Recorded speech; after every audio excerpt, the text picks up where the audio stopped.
राज्यात एक खळबळजनक घटना घडली आहे। जिल्हाधिकारी कार्यालयासमोर आंदोलन करणाऱ्या एका व्यक्तीला पोलीस अधिकाऱ्याने आंदोलनकर्त्याच्या कमरेत लाथ घातली। या घटनेचा व्हिडिओ सोशल मीडियावर व्हायरल झाला आहे। नागरिकांनी यावर संताप व्यक्त केला आहे। जालना येथील एका व्यक्तीच्या पत्नीने परस्पर दुसरे लग्न केले। या व्यक्तीने या संदर्भात पोलिसांशी संपर्क साधला, पण पोलिसांकडून मदत झाली नसल्याचा आरोप व्यक्तीने केला।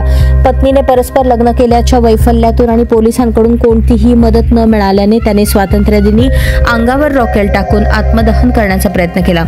पत्नीने परस्पर दुसरे लग्न केल्याने वैफल्यग्रस्त व्यक्तीने अंगावर रॉकेल घेऊन आत्मदहनाचा प्रयत्न केला। या व्यक्तीला कमरेत पोलीस अधिकाऱ्याकडून लाथ मारतानाचा व्हिडिओ समोर आला आहे। ध्वजारोहण कार्यक्रमाच्या अगोदर घडलेल्या या प्रकरणानंतर पोलिसांनी गोपाळ चौधरी नावाच्या व्यक्तीवर गुन्हा दाखल केला। लाथ मारतानाच्या व्हिडिओवर पोलिसांकडून स्पष्टीकरण देण्यात आले आहे। आत्मदहन करण्यासाठी हा व्यक्ती स्वतःच्या अंगावर रॉकेल टाकत होता, तेव्हा त्या पोलीस कर्मचाऱ्यांच्या अंगावरही रॉकेल टाकण्याचा त्याने प्रयत्न केला। त्यामुळे त्याच्या विरोधामध्ये बळाचा वापर केल्याचे स्पष्टीकरण उपविभागीय पोलीस अधिकारी अनंत कुलकर्णी यांनी दिले।